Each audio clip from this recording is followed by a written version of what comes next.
자, 여기서 말하는 법적 형식은 공법 형식이냐 또는 사법 형식이냐 이거 가지고 얘기하는 거예요.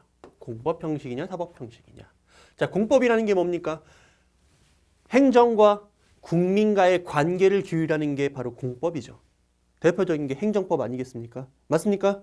그래서 예를 들어서 행정청에서 어떤 처분을 내렸다. 그럼 국민에게 일정한 효과가 나타나겠죠. 그러면 그 국민이 거기에 대해서 예를 들어서 뭐 피해를 입었다거나 뭐 이러면은 뭐 국가배상 청구권을 행사할 수도 있는 것이고 또는 그 처분의 그 취소를 구하는 뭐 취소 소송을 제기할 수도 있는 것이고 이런 식으로 행정과 국민 간의 관계를 우리가 공법 형식으로 규율하게 돼요. 자, 그다음에 이제 사법이라는 건 이제 국가는 빠져요. 개인과 개인, 즉 대등한 경제 주체인 개인과 개인 사이의 법률 관계를 규율하는 걸 우리가 사법이라고 얘기를 합니다. 그러면 사법 형식이 적용되는 것들이 있겠죠. 자, 이런 법 형식을 가지고요. 두 가지로 분류할 수 있대요. 고권행정과 국고행정이래요. 이거 뉘앙스를 가지고 판단하시면 돼요. 여러분들 처음에는 이 용어가 더럽게 어려워요. 뭐 국권이 뭐고 국고가 뭐고 헷갈리잖아. 그러니까 여러분들 뉘앙스를 가지고 처음엔 좀 약간 머릿속에 콕콕콕 박아두실 필요가 있어요. 그러고 나면요. 암기를 통해서 여러분들이 이게 이제 머릿속에 들어오는 게 아니라 몇 번 반복이 돼. 이 내용을 이제 우리 뒤에 가면 또 배울 거거든요. 또 배울 거기 때문에 그때 또 한번 숙달하죠. 그리고 기본 강의 끝나고 나면 또 여러분들 뭐 판례집 보고 또 기출도 보고 이러면서 또 한번 반복할 거 아니야. 수번, 여러 번 거치면서 여러분들이 숙달되는 거예요. 그러니까 너무 겁먹지 마세요. 처음부터 막 용어 가지고. 저는 이제 기본 강의 시간에는 여러분들이 이것들을 기억할 수 있는 포인트, 뉘앙스를 알려드리도록 할게요. 자, 이 고권이라고 할 때 이 고자는 높을 고자입니다.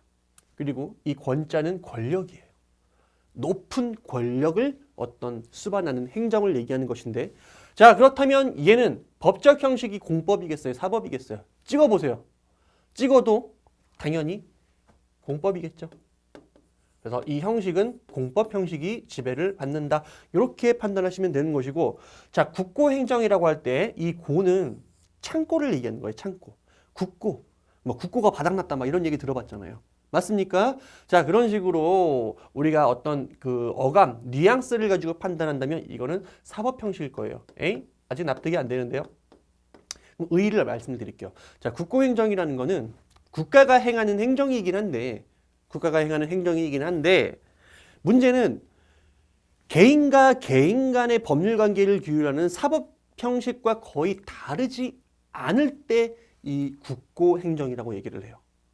네? 무슨 말이죠? 자, 예를 들어서 국가가 청사를 만들려고 부지를 매입해요. 그럼 부지를 매입한다는 건 일종의 매매계약이죠. 매매계약. 자, 매매계약 보통 누가 합니까? 개인과 개인 간의 관계에서 매매계약을 맺죠. 이건 보통 민법이 적용을 받는단 말이에요. 이해되십니까? 다만 이 주체에다 딱 행정청 하나만 딱 집어넣으면 되는 거예요. 행정부 또는 뭐 국가 이런 식으로 이 주체만 살짝 바꿔주는 거야. 그러면 내용은 그냥 뭐야? 일반 사법 형식의 매매 계약인데 딱 주체만 하나 국가가 딱 등장한 거죠. 이해되십니까? 그래서 실질적으로 봤을 때 뭐야? 거의 내용이 사법 형식이다. 이렇게 판단할 수 있는 걸 우리가 국고행정이다. 이렇게 판단할 수 있어요. 됐습니까? 그럼 우리 법적 형식에 따라 공법 형식인지 사법 형식인지 지금 구분했습니다. 다시 고권행정과 국고행정. 그다음 이제 고권행정을 우리가 두 가지로 분류할 수 있어요. 아주 권력, 즉 행정부의 어떤 우월적인 지위를 이용해서 하는 행정을 우리가 권력행정이라고 얘기를 해요.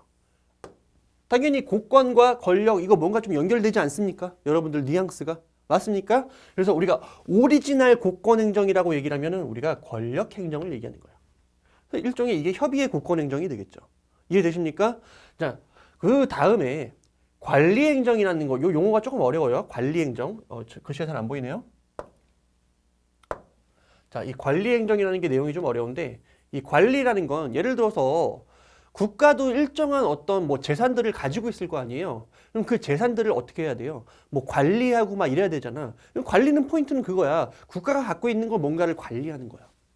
됐습니까? 그런 것들도 공법 형식을 지배받게 되고 우리가 이거를 관리행정이다 이렇게 말하는 거예요. 그래서 협의의 고권행정과 관리행정 이렇게 두 가지로 분류가 된다라는 거 좀 정리를 해두시고요. 그 다음 우리가 국고행정, 즉 사법 형식 지배받는 거, 즉 개인과 개인 간의 법률 관계가 크게 다르지 않은 거 이거를 우리가 다시 한번 분류해 볼 건데요. 첫 번째 보시는 거, 오리지널 국고행정을 우리가 협의의 국고행정이라고 얘기를 해요.